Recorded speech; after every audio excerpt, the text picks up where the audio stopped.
አንዳንዶች እውነት አንተ እውነት እንዲሆን የምትፈልገው ነገር ሁሉ እውነት ነው ይላሉ። አንተ እውነት ምን እንዲሆን ትፈልጋለህ? መፍጠር ይቻላል ማለት ነው እውነትን። ምሳሌ ልስጣችሁ።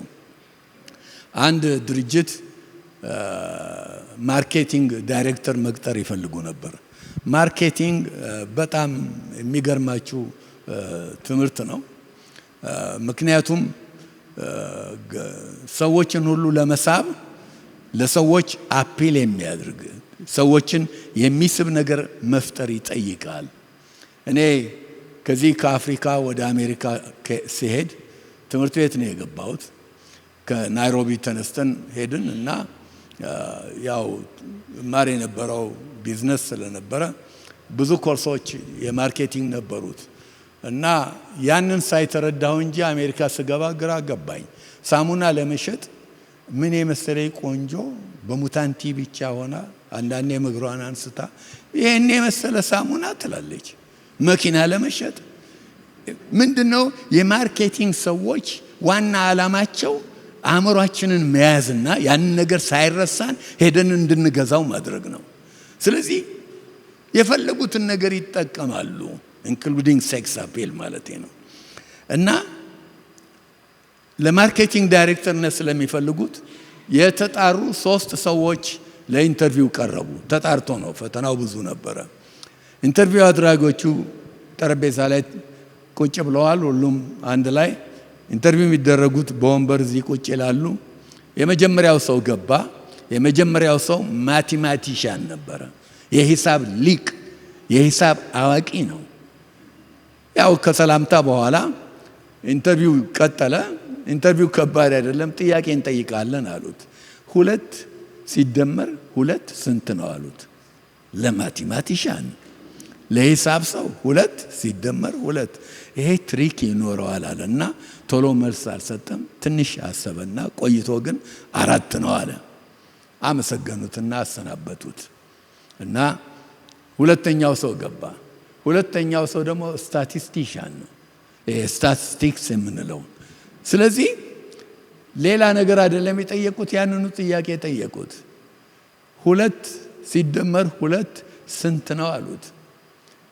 ቀላል መሆኑ ገርሞታል። ግን ቢሆንም ግን አሰበና ያው የስታቲስቲክስ ሰው ስለሆነ ስታቲስቲክስ እኔም ብዙ ኮርሶች ወስጃለሁ፣ እንደፈለጋችሁ ልትጠመዙ ትችላላችሁ። በአንድ ጉዳይ ላይ የሚወጣውን ስታቲስቲክስ ደጋፊዎችም ለራሳቸው ይሄን አክል ፐርሰንት እንዲህ ሊሉት ይችላሉ።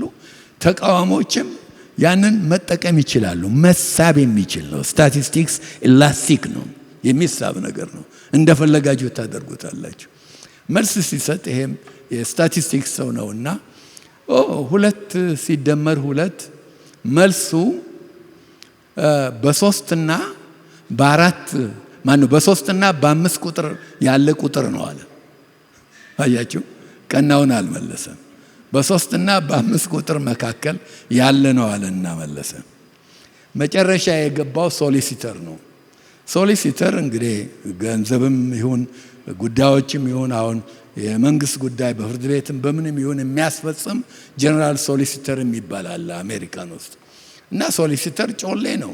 ሰዎችን በደንበኛው አንድ ነገር እንዲያደርጉ ማስደረግ የሚችል ነው። ጥያቄው አልተለወጠም። እነኛ ሰዎችም አልነገሩትም። መጣ ይሄኛው።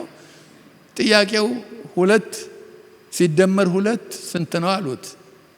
ጊዜ አልወሰደበትም። እንደለፉት 2ቱ ስንት እንዲሆን ትፈልጋላችሁ አለ። ስንት እንዲሆን ነው የምትፈልጉት? የፈለጋችሁትን ይሆናል። ዛሬ እውነትን ሰዎች የሚያዩት እንደዚህ ነው። የፈለጉትን ሊያደርጉት ይችላሉ። የፈለጉትን። እውነት ግን በኋላ መጣበታለሁ፣ ቀጥተኛ ነች፣ ጠባብ ነች፣ መለኮታዊ ከመሆኗም ሌላ። የትም ቦታ ደግሞ ብንሄድ እውነት ነች። አፍሪካም ውስጥ ያው ነች። አሜሪካንም ብትሄዱ ምንም ብትማሩም እውነት ነች። እንኳን በምድር ላይ ጨረቃ ላይ የመሄድ እድል ቢያጋጥማችሁ የሚለወጥ ነገር የለም። ማርስም ብትሄዱ ያው ነው። እውነት ነች።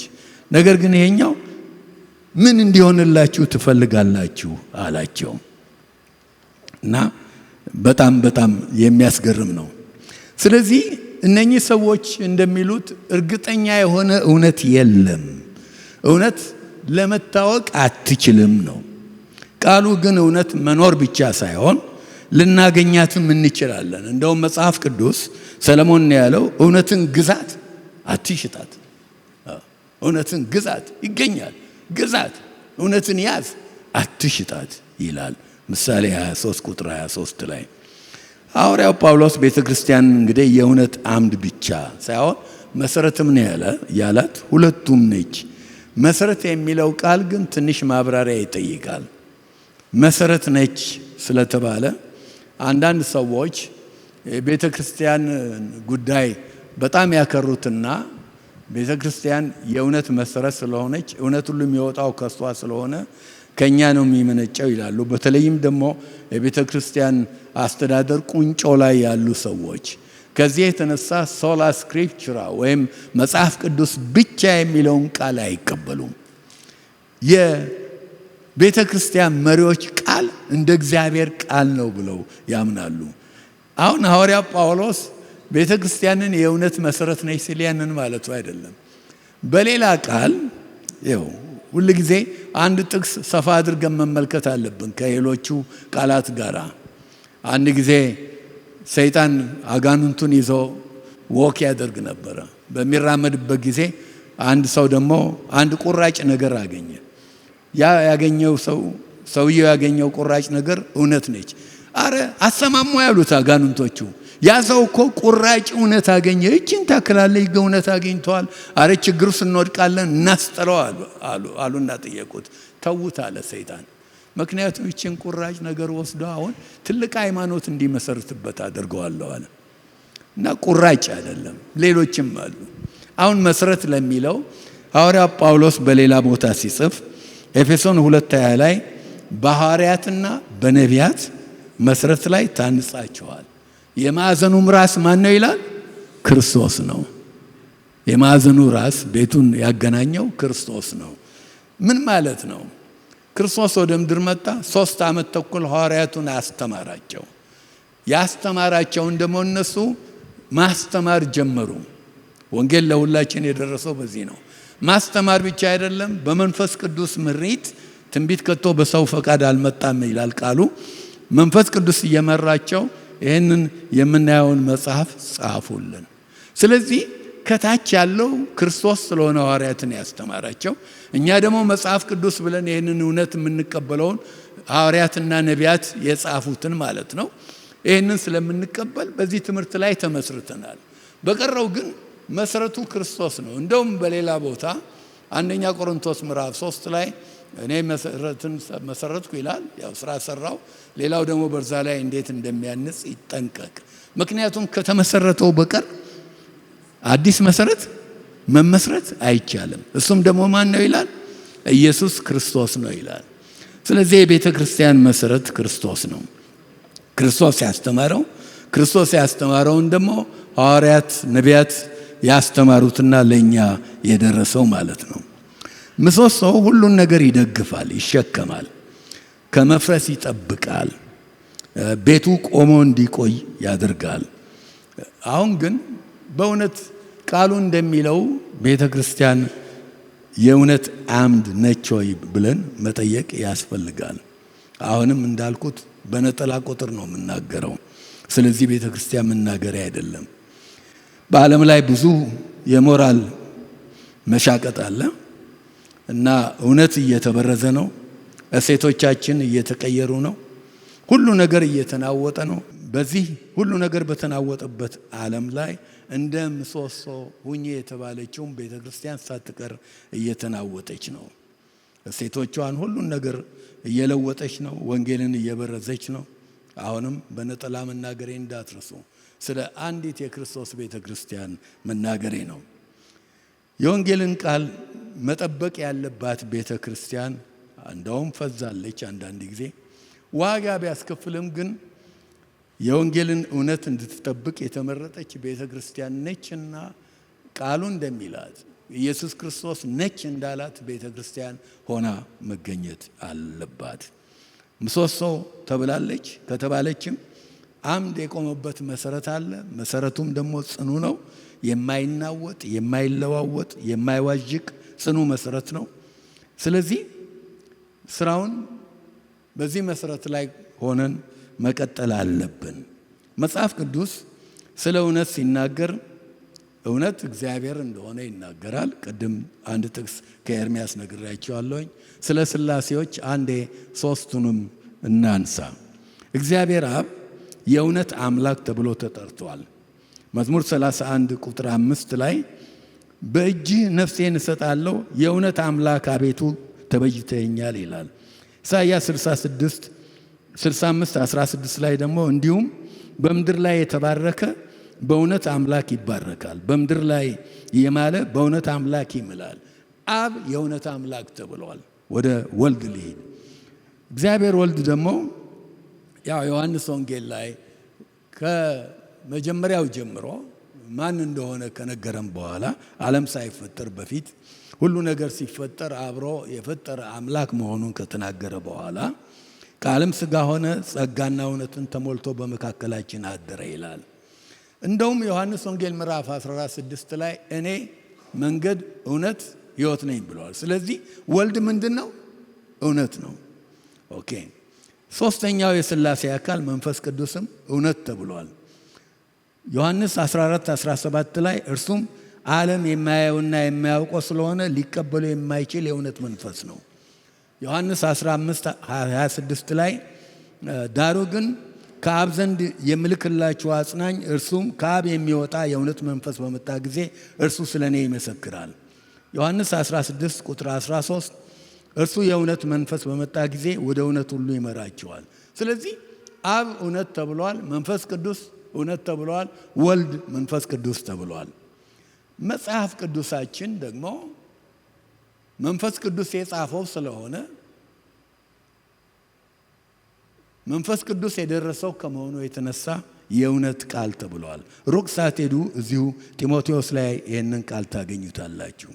የእውነት ቃል ነው ይሄ እና እንደውም ኢየሱስ ክርስቶስ ረጅም ጸሎት አድርጓል። ዮሐንስ ወንጌል ምዕራፍ 17 ላይ በዛ ጸሎት እንደሰማነው ወይም እንዳነበብነው በእውነትህ ቀድሳቸው ቃልህ እውነት ነው ብሏል። እንግዲህ በዚህ ቃልና ከመንፈስ ቅዱስ ሰው ከዚህ ቃል ከመንፈስ ቅዱስ ካልተወለደ በስተቀር እውነትን ለማየት አይችልም። መቀደስም ማደግም የክርስቶስን ባህሪ መውረስም አይችልም። ሰይጣን እውነት ታዲያ ዛሬ ከብዙዎች ሰውሮባቸዋል። በጣም ነው የሰወረው። እውነት ምንድን ነው ብሎ እንደጠየቀው ጲላጦስ ዛሬ ብዙ ሰዎች እውነት ምንድን ነው ብለው ጠይቀው እንደ ጲላጦስ ደግሞ መልሰው መልሱን እንኳን ለማወቅ አይፈልጉም እና የፈለጋቸውን የመሰላቸውን ያደርጋሉ። ቤተ ክርስቲያን የእውነት አምድና መሰረት ስለሆነች ቃሉን ማሳወቅ ከተጣመመና ከተሳሳተ አስተምሮ ሕዝቡን መጠበቅ አለባት። ይህ አደራ ተጥሎባታል። ዛሬ ግን በአንዳንድ ስፍራ፣ ሁሉም አይደለም፣ ቤተ ክርስቲያን ከተሰጣት አደራ ስትንሸራተት ትታያለች እና ከእውነት አምድና መሰረትነቷ ተወስዳለች። እንደውም ያን የሚጠቅሙ ብዙ ነገሮች አሉ። ቃሉን ከብዙ ነገር ጋር ለማስማማት ትሞክራለች። ከባህል ጋር ልታጋባ ትፈልጋለች። ከብዙሃኑ አቋም ጋር ለማስታረቅ ብዙ ላቧን ታንጠፋጥፋለች። ብዙ የሚደረግ ሙከራ አለ። የዓለም ኢሞራላዊ አስተሳሰብ ተቀብላለች። ዓለማዊ መስፈርት በመከተሏ በዚህ ዓለም ላይ ብቻ ደስ ብሏት በጽጋ ሁሉ ነገር ተመችቶ ለመኖር እንድትችል ትፈልጋለች። በብዙ ምስባኮች የደከመ የቀጣጠነ እውነት ይሰበካል። ወንጌልን ወደ ስሜት ማሞቂያ ወይም የኢንተርቴይንመንት መሳሪያ ስታደርግ ትታያለች። የአስተምሮ ኮንፊዥን አለ። ቢብሊካል ሊትሬሲ አለ። ያወቀን ሲመስለን ብዙ ቢብሊካል ሊትሬሲ በአሁኑ ጊዜ አለ። አንዳንዴ እንደውም ቤተ ክርስቲያን የትኛው ነው ትክክል፣ የትኛው ነው ስህተት ኮንፊውዝ ትሆናለች። ነገሩ በግልጽ ተጽፎ እያለ ማለት ነው። የጽድቅ ጠላት ደግሞ ይህንን ኮንፊውዥን የበለጠ ለማባዛት ለመጨመር ኢዝምስ የሚባሉ ነገሮች ፈጥረዋል። እነኚህ ኢዝምስ እውነትን የሚጎዱ ናቸው። ምንድነው ኢዝምስ ብትሉ ብዙ ኢዝምስ ናቸው። አንዳንዶቹን ቶሎ ቶሎ ልንገራችሁ።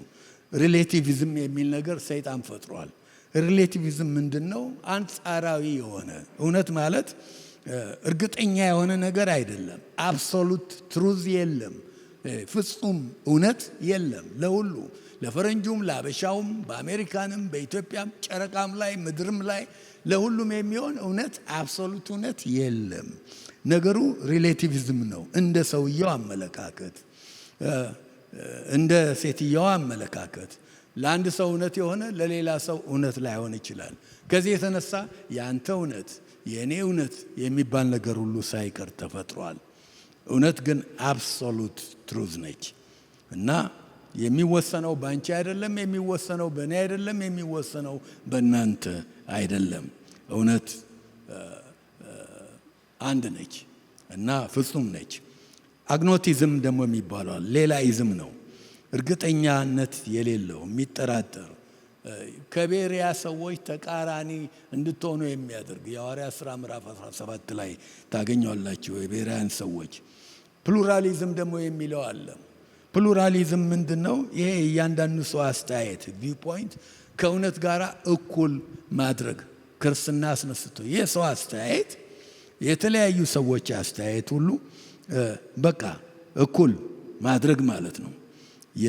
የዚህም ሐሳብ መስተናገድ አለበት የሁሉንም የሚል ነው። ፕራግማቲዝም የሚል ደግሞ ፈጥሯል። ይሄ ደግሞ አንድ ነገር ከሰራ whatever it works በቃ እውነት ነው ከሰራ። ግን ሰይጣን ደግሞ ይህን ስለሚያውቅ ለአንዳንድ ሰዎች የሚሰራ የሚመስል የተሳካ የሚመስል ነገር ያሳያቸውና ገደል ይጨምራቸዋል። እና ፕራግማቲዝም ኖት ጃጅሜንታሊዝም አለ። እኔ ፈራጅ አይደለሁም የሚል ይሄ ኢዝም እኔ ፈራጅ አይደለሁም። ሌሪ ኪንግ የሚባል አንድ ጋዜጠኛ ነበር። በሲኤንኤን ይመጣ ነበር፣ ታውቁታላችሁ። አንዳንዶቻችሁ ሲኤንኤን ካያችሁ ድሮ ነው፣ አሁን ጡረታ ወጥቷል። እና ምን ሆነ? አንድ ጊዜ ሁለት ፓስተሮችን ጠየቀ። አንደኛው ፓስተር እኔ ከተማ ነው ያለው፣ 50,000 አባላት አሉት። ሰውየው አይሁዳዊ ነውና ይከነክነዋል የክርስትና ትምህርት፣ በተለይ መጽሐፍ ቅዱስ እንደ ቅድም የጠቀስኩት ጥቅስ ዮሐንስ ወንጌል 14:6 አይነት እኔ እውነት፣ እኔ መንገድ፣ እውነት፣ ሕይወት ነኝ ያለው፣ በእኔ በቀር ማንም ወደ አብ መምጣት አይችልም ያለው። ከዚህ የተነሳ ጥያቄ ጠየቀው አንዱ። አሁን አንተ ክርስቲያን ነህ፣ አስተማሪም ነህ፣ ፓስተር ነህ አሉት። እኔ ከተማ ላለው ፓስተር አሁን እነገሌ በክርስቶስ የማያምኑ መስቀል አልባ የሆኑ ሃይማኖቶች ማለት ነው እና እነገሌ አይድኑ አለና ሲጠይቀው እኔን ማን ፈራጅ አደረገኝ አለ። በጣም አሳፋሪ ነው። ሌላ ፓስተር ካሊፎርኒያ ያለ እዚህ ሀገር መጽሐፉን በአማርኛ ተርጉማችሁ ብዙዎቻችሁ አላችሁ። እሱ ደግሞ ሌላ ቀን መጣ፣ ይህንኑ ጥያቄ ጠየቀው። ሲጠይቀው አሁን እነገሌም አይድኑም ሲለው ምን አደረገ? መጽሐፉን አወጣና እኔ አይደለሁም መጽሐፉ ይናገር አለና ምን አለ? ከአንደኛ ዮሐንስ 5:12 አውጥቶ ልጁ ያለው ሕይወት አለው፣ ልጁ የሌለው ሕይወት የለውም። አበቃ። እግዚአብሔር 4 ነጥብ ያደረገበት ቦታ ላይ አዲስ መስመር መጽሐፍ አያስፈልግም። አንድ ጊዜ አብርሃም ሊንከን አብረው የነበሩትን ሰዎች ወደ አንዲት ላም ጠቆሙ አሳዩና ላም ስንት እግር አላት አሉ። ሰዎች መቼም የሚያውቁትን ነው የሚመልሱት አይደለም። ላም ስንት እግር ነው ያላት እዚህ ሀገር? ስንት ነው? 3 ነው እንዴ? 4 ነው አሉ። ትክክል ናችሁ። እሺ፣ ግን ጭራዋን እግር ብለን ብንቆጥር አሁን ላም ስንት እግር አላት አሉ። ሰዎች 5 አሉ። ተሳስታቸዋል። ጭራን እግር ነው ብለን ብንተካው እግር መሆን አይችልም። ዛሬ እውነትን ሰዎች በብዙ አይነት መንገድ ሊቀያየሩት ይፈልጋሉ። ጌታ እውነትን ታውቃላችሁ፣ እውነትም አርነት ያወጣችኋል ብለዋል። አርነት የሚያወጣው እውነት ይሄ የተጻፈው ቃል የእግዚአብሔር ቃል ብቻ ነው። እሱን ማወቅ ይጠቅማል። ቤተ ክርስቲያን የእውነት አምድና መሰረት ስለሆነች ይህንን እውነት መጠበቅ አለባት። ከሆነም ሊጨርስ ነው። አይዟችሁ አይ ነው ሰዓቱ እንደሄደ። ስለ እውነቱን ልንገራችሁ ጥቂት ነጥቦች፣ እየሮጥኩኝ ነው። አንደኛ እውነት መለኮታዊ ነች። ቅድም ነገርኳችሁ። አብ እውነት ተብሏል፣ ወልድ እውነት ተብሏል፣ መንፈስ ቅዱስ እውነት ተብሏል ብያቸዋለሁ። ከዚህ የተነሳ ምንጩ የእውነት ምንጭ እግዚአብሔር ስለሆነ እውነት ሰማያዊ ነች፣ መለኮታዊ ነች። አጀብ ሁሉ የሚላትን አይደለችም። እውነት በሰዎች አስተያየት አትገለጽም። ሰርቬይ በማድረግ አትገኝም። ብዙ ሰዎችን ጥያቄ በማድረግ በሰው ሀሳብ አትገለጽም። እውነት የምትታወቀው በአንድ መንገድ ብቻ ነው። ይህም በመለኮታዊ መገለጽ ዲቫይን ሬቨሌሽን፣ እግዚአብሔር አምላክ እሱ ራሱ መለኮታዊ በሆነ መንገድ መገለጽ ሲሰጥ ስለምትታወቅ ነው።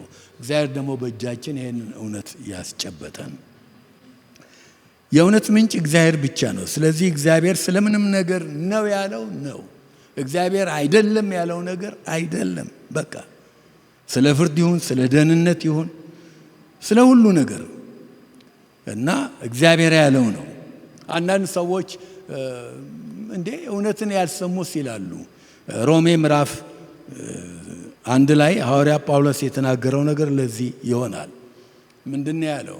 እነሱም ቢሆን በሕሊና ሕግ ፍርድ ይፈረድባቸዋል እና አለመስማታቸው ተጠያቂ እንዳይሆኑ አያድርጋቸውም።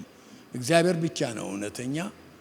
ራሱ ጳውሎስ ለሮሜ ሰዎች ሲጽፍ ምዕራፍ 3 ላይ ሰው ሁሉ ውሸተኛ ከሆነ እግዚአብሔር እውነተኛ ይሁን ብለዋል። ሁለተኛ እውነት ፍጹም አብሶሉት ነች። እግዚአብሔር ብቻ ፍጹም ነው። እሱ ፍጹም ነው።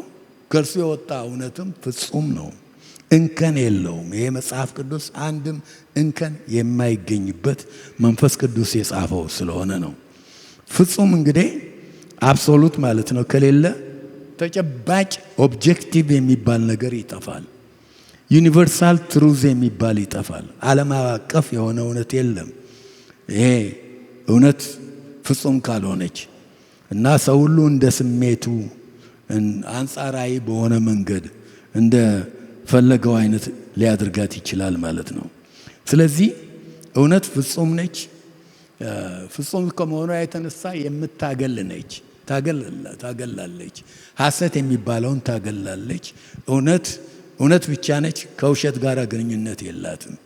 እውነት ሁሉ ከእግዚአብሔር ከሆነ እንግዲህ ውሸት ሁሉ ከሰይጣን እንደሆነ ጌታ ኢየሱስ ክርስቶስ ራሱ ነግሮናል ማለት ነው።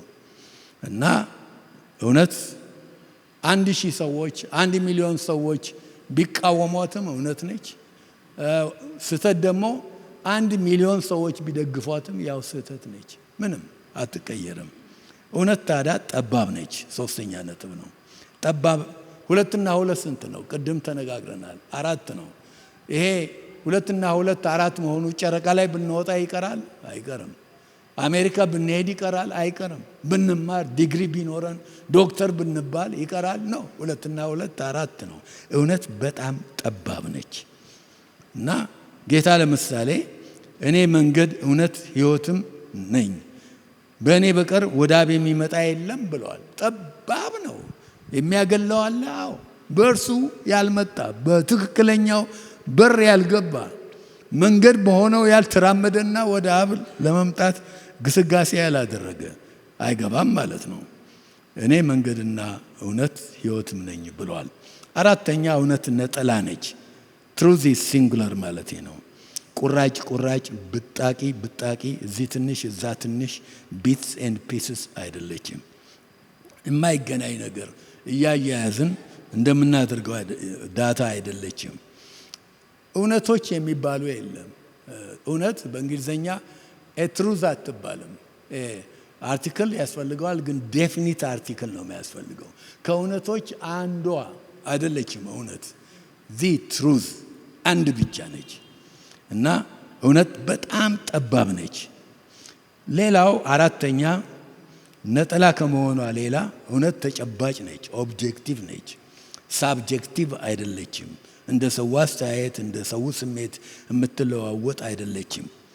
ትክክል ከሆነ አንድ ነገር ትክክል ነው። እግዚአብሔር ትክክል ነው ያለው ትክክል ነው፣ አይደለም ያለው አይደለም፣ አለቀ።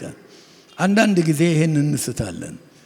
እውነት አንድ ነጭ፣ አንድ ጥቁር፣ አንድ ቀይ፣ የተለያየ ቀለማት የላትም። ሁል ጊዜ አንድ ነች ማለት ነው። የትም ቦታ የትም ሀገር ባህሪው አንድ ነው። ልጨምር፣ አሁንም አንድ ሁለት ጨምርና አበቃለሁኝ። የአንድ ሰው የግል እምነት ወይም አመለካከት እውነትን መለወጥ ማፍረስም አይችልም። ለምሳሌ አንድ ሰው በግራቪቲ አላምንም ቢል መብቱ ነው። በግራቪቲ ላለማመን ይችላል። ግን ግራቪቲ መስራቱን ያቆማል? አይለውጠውም። የአንድ ሰው አስተያየት እውነትን ሊቀይረው አይችልም። ይሄ እንግዲህ ለናቹራል ሎው ነው። በመንፈሳዊም ሎው ቢሆን እውነት ነው። ለምሳሌ እባብ ተናዳፊ ነው፣ መርዛም ነው። መርዛምነቱን የሚያቆመው አለ? የለም፣ ይገላል። እርግጥ ነው ክርስቲያን በክርስቶስ የሚያምን በደሙ አምባ ስር የሚኖር ሰው ተጠልሎ እንደ ጳውሎስ ለአገልግሎት ይሁን ለየትም በወጣ ጊዜ ይሄ በክርስቶስ የተዋጀውን እባብ ቢነድፈው ምንድን ያደረጋት? አራገፋትና እሳት ውስጥ አላት። ዛሬም አምናለሁኝ ያንን እግዚአብሔር ያንን ማድረግ ይችላል። ግን አንዱ ደግሞ በዛ መልክ ሳይሆን አይ እባብ ምንም የለበትም መርዝ የለውም ብሎ ካለ ግን ከተነደፈ ይሞታል። ስንቶቹ ናቸው አንድ ጥቅስ እየጠቀሱ እባብና ጊንጡን ትረግጣላችሁ ሲሉ ተረግጠው የቀሩ የቤተ ክርስቲያን ሰዎች ብዙዎች። መርዝ ይገላል፣ የታወቀ ነው።